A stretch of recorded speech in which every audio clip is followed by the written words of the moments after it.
Hello class, and today we're going to learn about how to graph on a coordinate plane. When you're graphing a point on the coordinate plane, you will graph it in XY form. Here's an example. This is X and this is Y. We want to graph a positive 5 and a negative 4. So to do that, we first have to go on the x-axis. We go over 5 and then we go down 4. But how do we do this? How do you know you're doing it correctly? Well, here's the trick. We know this because the x-axis goes left and right, and the y-axis goes up and down. You can think of it as this. The x-axis is horizontal, while the y-axis is vertical. Positive numbers go up on the y-axis and right on the x-axis. And negative numbers go left on the x-axis and down on the y-axis. And we graph in what we call quadrants. So quadrant 1 plots a positive x and a positive y. So a positive y is here and a positive x is here. So here is what we call quadrant 1. In quadrant 2, we plot a negative x and a positive y. Positive y is still here, and then we go to negative y. So this is quadrant 2, because it's a negative x and a positive y. Quadrant 3 plots a negative x and a negative y.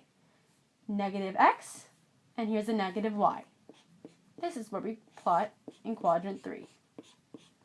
Quadrant 4 is where we plot a positive x, but a negative y. So these are all our quadrants. And in my examples, I will demonstrate the example of plotting the point, and then I'll help you find out what the quadrant is. So my first example, we will be doing a positive x and a positive y. Our points that we're going to plot are 4 and 2. A positive x and a positive y. So 4 is the x and 2 is the y. So, like we did before, we go over 4 to the right, because going to the right is positive, and then we go up from the 4, we go up 2, since going up is also positive. So here is our point. And since this is a positive x and a positive y, we have graphed our point in quadrant 1. My next example is going to be a positive x and a negative y. Our points are going to be 2 and negative 5. A positive x and a negative y. So we go to the right because it's positive for 2, but then we go down on the y-axis because it's a negative, and we go all the way to negative 5.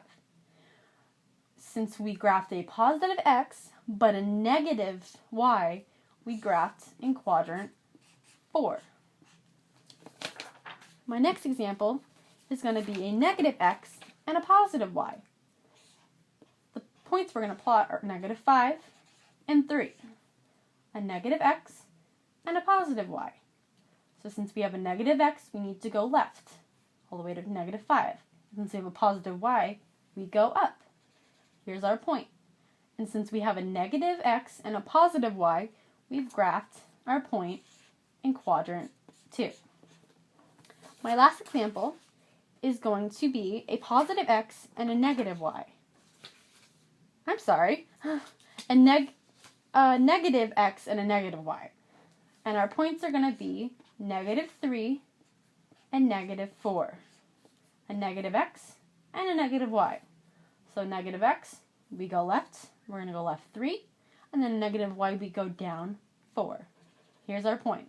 And since we graphed a negative x and a negative y, we have graphed in quadrant 3. I hope this gives you a better understanding of how to graph on a coordinate plane.